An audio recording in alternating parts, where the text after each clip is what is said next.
In this video, you'll learn how to use multiple voices in ElevenLabs. This guide will provide step-by-step instructions to help you create dynamic audio content with different speakers. Begin by navigating to the ElevenLabs website. Open your preferred web browser and enter the URL elevenlabs.io in the address bar.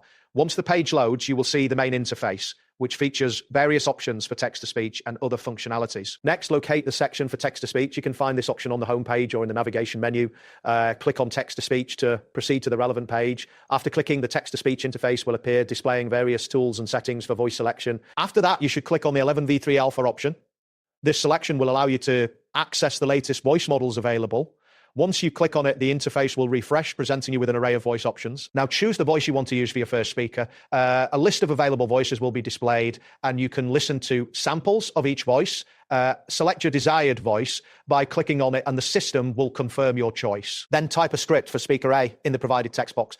For example, you can enter a line such as, "Hey, did you hear about the new update?" This script will be read by the voice you previously selected. Ensure that your text is clear and concise for the best results. Click on the Add Speaker button to include another voice in your project.